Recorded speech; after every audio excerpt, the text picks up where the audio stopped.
again, Bill Pfeiffer speaking from Marysfield. Good, very good to be with you. Again, remember the like button, that helps us out a little bit. And if you can subscribe or encourage others, it might help us to be able to share what we think is a good message. And today I'd just like to begin with a really good story that I know always touched my students in school.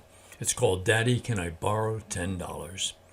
A man came home from work late, tired and irritated, to find his 5-year-old son waiting for him at the door. "Daddy, may I ask you a question?" "Yeah, sure. What is it?" replied the father. "Daddy, how much money do you make an hour?" "That's none of your business." "What makes you ask such a thing?" the father said angrily. "I just want to know. Please tell me, how much do you make an hour?" "If you must know, I make $20 an hour." "Oh," the little boy replied, head bowed. Looking up, he said, "Daddy, may I borrow $10, please?" The father was furious. If the only reason you want to know how much I make is so you can borrow some money to buy a silly toy or some other nonsense, then you march yourself straight to your room and go to bed. Think about why you're being so selfish. I work long and hard hours every day, and I don't have time for such childish games. The little boy quietly went to his room and shut the door. The father sat down and started to get even angrier with his son. How dare he ask such questions only to get some money? After an hour or so, the father calmed down and started to think that he may have been a little bit too hard on his son. Maybe there was something he really needed to buy with that $10, and he didn't ask for money very often. The father went to his son's room and opened the door. "Are you asleep, son?" he asked. "No, Daddy, I'm awake," replied the boy. "I've been thinking. Maybe I was too hard on you earlier," said the father. "It's been a long, hard day, and I took my aggravation out on you. I'm sorry. Here's that $10 you asked for." The little boy sat up straight, beaming. "Oh, thank you, Daddy," he exclaimed. Then, reaching under his pillow, he pulled out some crumpled up bills. The father, seeing that his son already had some money, started to get angry again. The little boy slowly counted out his money, then looked up at his father. "Why did you want more money if you already had some?" the father grumbled. "Because I didn't have enough, but now I do," the son replied. "Daddy, I have $20 now. Can I buy an hour of your time?" Good story. We've been kicking around quality and quantity time for the last 20 or 30 years, and we've made all kinds of excuses saying quality time is the thing that matters, and it is quantity and quality. There's no way of sneaking around that. We've invented quality time to make ourselves feel good, neglect our children, not giving them the time that they truly need for their own proper, whole, mature psychological growth, and at the same time making ourselves feel real good inside. Not a good thing. A study, hardwired to connect, conducted by researchers at Harvard and Dartmouth universities, has concluded that children have two profound needs: a deep connection with others and moral, spiritual meaning in their lives. Two of the researchers, Dr. Catherine Kovner-Klein from Dartmouth Medical School and Bill Stankiewicz, CEO of the Indiana Youth Institute, were interviewed on Good Morning America.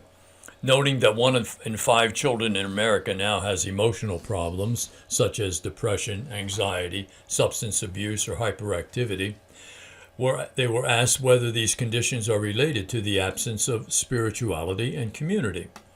The researchers said that there is evidence that the brains of children are wired hard with the need for community, morality, and spirituality, and that the children who have these gifts are often protected from emotional problems.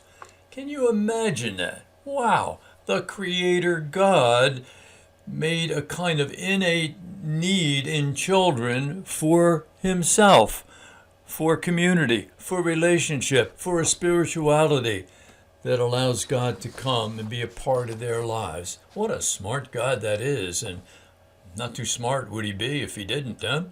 They discovered, these researchers, that levels of stress hormones are lower in children whose lives have these resources. Wow. And the lack of these supports can adversely affect a child's physical and emotional well-being. Noting that most children used to grow up with some religious training and family support, the researchers were asked when things started to change. Bill Stankiewicz said it's the last 30 or 40 years, or 2 or 3 generations. There have been a serious decline in parents and schools sharing such resources. It's quality and quantity time. Children need both. They truly need both. I can't say it enough and with enough strength that children are looking to be directed, to be guided, to be led by adults who have their own lives together.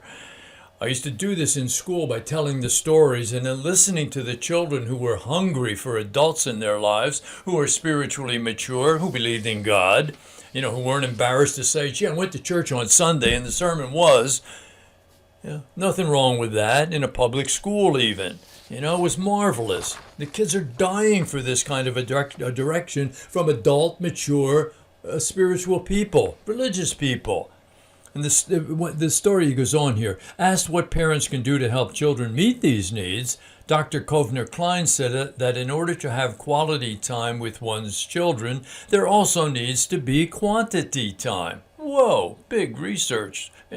What is needed, she said, quote, is a particular form of engagement that is both warm, nurturing, and affectionate, but also has expectations and limits. Again, a relationship that prevents all of that false self stuff from growing inside the child emotionally, so they don't have to go to a psychologist or psychiatrist at 16 or 18 or 20 or 30 or 40 to clean up all of that stuff inside. Wouldn't that be a nice idea? No. We insist on quality time over quantity time when children need both.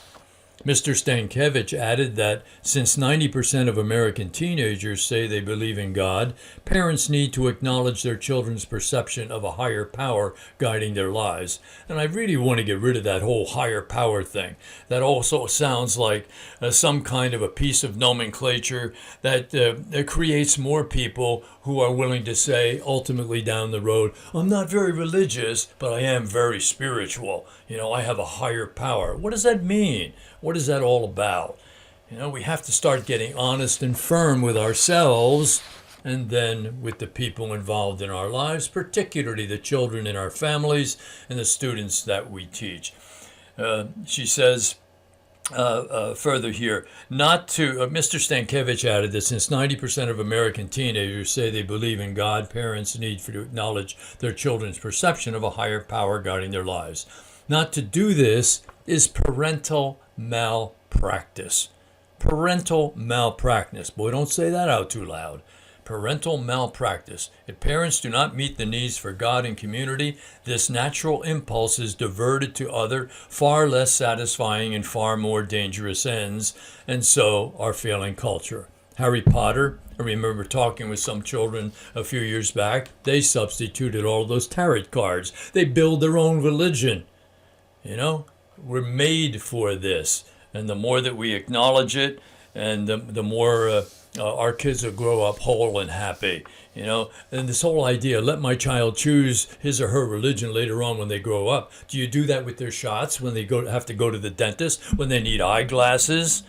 When they need some kind of doctoring? You decide that for them. You can't wait till they're 16 or 18 or 20 and let them decide for themselves. At that point, it's already too late. Most children who choose to follow a religious bent or Jesus indeed make that decision before the age of 21. So we have a serious responsibility as adults to pass on these values to our children and to not let them grow up without this essential, absolutely essential parental guidance, providing them with an opportunity to choose God, to be able to choose relationships because they themselves are whole enough, the false self doesn't overrun the true self, and they feel comfortable enough in their skin to forget themselves and be able to care for other people. There's an awful lot of things that are happening that really aren't good. The truth is always essential to have happen. Happiness tomorrow, one more time. begins by doing the truth today, and that's especially true when it comes to dealing with little children. Let's continue and hold and hug them. Unless you become like little children, you cannot enter the kingdom of God. Well, let's all become simple and humble enough to admit the truth of all of this kind of thing and do the job that we were meant to do. Love you very much. You're in my thoughts and prayers. God bless.